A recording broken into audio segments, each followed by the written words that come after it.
బీసీలకు అండగా నిలబడాలనే లేదా బీసీల తరపున చేస్తున్న కార్యక్రమాలకి మీలో స్ఫూర్తి నింపింది ఎవరు? నా దృష్టికి వచ్చి నా దగ్గరకు వచ్చిన వాళ్ళే కాకుండా నా దృష్టికి వచ్చినటువంటి ఎవరికి ఏ ఇబ్బంది కానీ ఏ ఆపద కానీ ఉంటే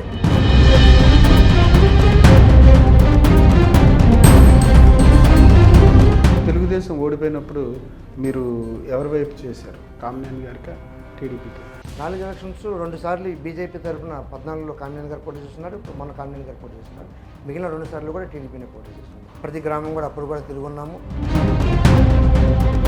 ఇక్కడ బీసీలు ఎట్లాంటి సిచ్యువేషన్స్లో ఉన్నారు, ఎట్లాంటి సమస్యలు ఎదుర్కొంటూ ఉన్నారు? మీరు బీసీ సమాఖ్యలో ఉండడానికి ప్రధాన కారణం ఏంటి?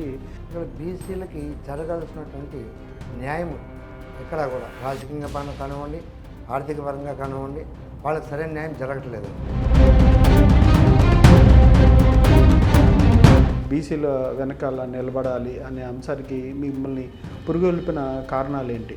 నా వంతు సాయంగా అందరినీ కలుపుకుంటూ బీసీలకి నేను చేయగలిగినటువంటి అంటే నియోజకవర్గంలో బీసీల్లో సరైన సమర్థులు లేరని కామినేని గారిని తెచ్చుకున్నారు. కామినేని గారు ఉంటే అభివృద్ధి బాగుంటుంది. ఆయనకున్నటువంటి పరిచయాలతో, ఆయనకున్నటువంటి మంచితనంతో ఎక్కడా కూడా నిష్పక్షపాతంగా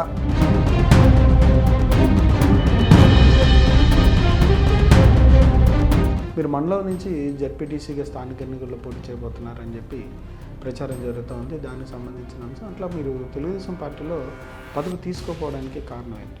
ప్రజల అభిప్రాయం అయితే ఉందండి. నేను నలుగురికి మంచి చేస్తూ నలుగురికి ఉపయోగపడుతూ ముందుకెళ్తున్నాడు వీడికి ఏదైనా కాస్త పదవి ఉంటే ఇంకా 10 మందికి ఎక్కువ సాయం చేయగలుగుతాడు కదా, ఇటువంటి వాడికి పదవి ఉంటే బాగుంటుంది అనేటువంటి ప్రజల్లో ఒక నానుడు ఉంది.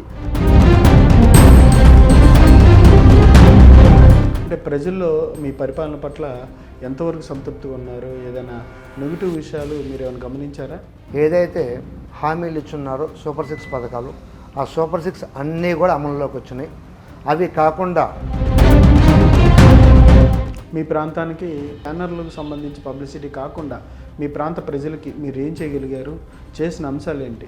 ఎవరైతే ఆరోగ్యపరంగా ఇబ్బంది ఉండి క్రిటికల్ పొజిషన్లో హాస్పిటల్స్లో ఉంటే నేను కానివ్వండి, నా యువత కానివ్వండి, నా బిఎస్ఆర్ ఆర్మీ కానివ్వండి,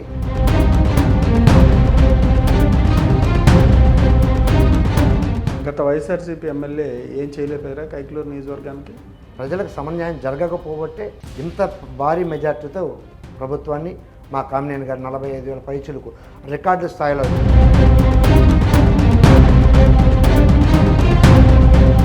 మీ వెనక నిలబడ్డ ఆర్మీ యువత కోసం ఏమైనా కార్యక్రమాలు కానీ వాళ్ళ బాగుపడడానికి, వాళ్ళు ఎదగడానికి, వాళ్ళు స్థిరపడడానికి మీరు ఏమైనా చేయగలిగారా? వాళ్ళ యొక్క ప్రతి కుటుంబంలో కూడా నేను ఒక్కడిని, నన్ను ముందు పెట్టి నడిపిస్తున్నారండి వాళ్ళ యొక్క ప్రతి కుటుంబంలో కూడా నేను ఒక్కడిని, వాళ్ళ అన్ననో తమ్మునో, నా ఆర్మీతో పాటు ఆ కుటుంబం కూడా ఇప్పుడన్నా చెడుని కానివ్వండి, తప్పును కానివ్వండి సహించలేదు. అప్పటికప్పుడు ఇక అంతే, ఆ పాపం వచ్చేస్తుంది, నేను కంట్రోల్ చేసుకుని పాపం. కొల్లేరు కాంటుకు సంబంధించి అంశంలో కూడా రొయ్యల చెరువులు కావచ్చు, చేపల చెరువులు కావచ్చు, ఈ అంశంలో ఎక్కువ ఆక్రమణలు జరుగుతూ ఉంటాయి అని చెప్పి ఇప్పుడు వార్తలు నిలుస్తూ ఉంటుంది. ఇక్కడ ఉన్నటువంటి ప్రధాన ఆదాయ వనరులే చేపల చెరువులు, రొయ్యల చెరువులు. స్టేట్గా కానీ సెంట్రల్ కూడా ఇక్కడ ఉన్నటువంటి రెవెన్యూ ఇక్కడ ఉన్నటువంటి ప్రజలకి, అదేవిధంగా ప్రభుత్వానికి కూడా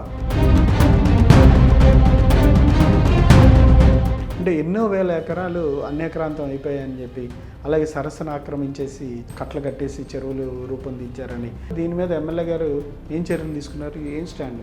కొల్లేరులో ఎన్నో గ్రామాలు కొల్లేరు మీద ఆధారపడి వాళ్ళ జీవనం జరుగుతుంది. వాళ్ళకి ఎటువంటి ఆల్టర్నేటివ్ ఇన్కము లేదండి. కొల్లేరు గ్రామాల్లో వాళ్ళు కంప్లీట్గా కొల్లేరు మీదే ఆధారపడి. ప్రతిపక్ష పార్టీ మీద గతంలో చాలా ఆరోపణలు చేశారు. వాటికి సంబంధించి ఏమైనా చర్యలు ఉపక్రమిస్తే ఏ దశలో ఉన్నాయి? వాటిని కక్ష సాధింపు చర్యగా ఎటువంటిది కూడా ఇండివిజువల్గా ఎవరి మీద కూడా ఎటువంటి యాక్షన్ తీసుకోదు. చట్ట వ్యతిరేకంగా చేసినటువంటి ప్రతి ఒక్కరిని కూడా ఇవాళ రాజకీయాలన్నీ డబ్బుతో ముడిపడిపోయినాయి. స్థానిక ఎన్నికల దగ్గర నుంచి ఎంపీ ఎలక్షన్స్ వరకు డబ్బుతోనే జరుగుతూ ఉన్నాయి. మీ సిద్ధాంతాలు కావచ్చు, ఎంతవరకు రాజకీయాల్లో మీరు మార్పు తీసుకురాగలరా అనుకుంటున్నారు? పాత పద్ధతి ప్రకారము సేవా దృక్పథంతోనే రాజకీయంలోకి రావాలా. ఈ మధ్య యువత కూడా బాగా ముందుకు వస్తుందండి. రాజకీయంలోకి సేవా దృక్పథంతో వచ్చి సేవ చేసే వాళ్ళనే. ఇక్కడ విద్యా వైద్యానికి ఎట్లాంటి సదుపాయాలు ఉన్నాయి? మన యొక్క 2 స్టేట్లలో కూడా గవర్నమెంట్ హాస్పిటల్ ఎక్కడ లేని విధంగా అంత క్వాలిటీతో కట్టడం జరిగిందండి. హెల్త్ విషయంలో